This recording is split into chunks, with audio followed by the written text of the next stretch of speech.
How did you get to be interested in the ocean with your work? Since you mentioned your background is as a musician and sound artist and video person. Yeah, well, I'm from a place called Swansea in South Wales in the UK, and it's right by the ocean. So I grew up by the sea, and so my parents' house is like where we grew up is like 10 minutes. You was right in the city centre. You walk through the park, and you're right there on the ocean on Swansea Bay. And so for me, I've always grown up with that being able to see the ocean. So it's always been an important part of my life, not only for playing on and for going swimming and kayaking, surfing. We used to go rock jumping as kids, jumping off the cliffs and all that kind of stuff. That's But cool. also as a place, as you, yeah, it's amazing. Apparently now it's called tombstoning, but we just used to call it rock jumping when we were kids.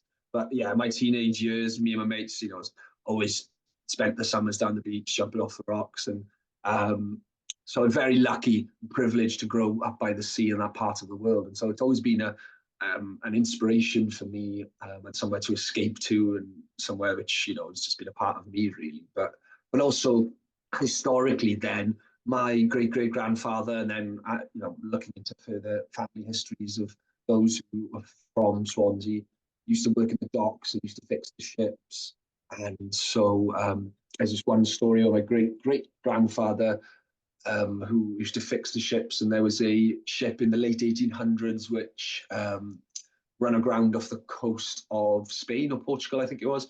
And they were such good at fixing ships. The whole team went out there, they fixed the ship and managed to sail it all the way back to Swansea. So I've always grown up with the docks, the sea as a part of my identity and a part of how I see the world. And it's interesting now. I live in a landlocked place, which is not too far from the sea. It's about an hour or so away from the sea, but I can't see the ocean. And so it's once I go to the coast, I immediately, okay, for me, that's a sense of a perspective which I'm really familiar with. So inevitably, well, not inevitably, but for me, it's definitely a thing I've come back to. I've worked in with other subjects, of course, but in my music as a songwriter in Welsh and English, I've written songs about the ocean. I've done certain video projects and short films about the docks and the pier, and yeah, I've done sound installations as well. So I think for me personally, growing up by the ocean has definitely been probably the biggest kind of inspiration, really. And it sounds like your family also had a long history um, with ocean related activities or professions. Yeah, of course. Yeah, like my dad would always drive us to like the area near the docks, and he'd tell us stories about our relatives, and you can go to the church and see the but very close to the docks where um, they were buried. And then my father, he was a policeman, and so he used to walk what we call walk the beat. So when they're young police officers, walking around the city, just as they do, just so that people can see the police there and all this kind of stuff.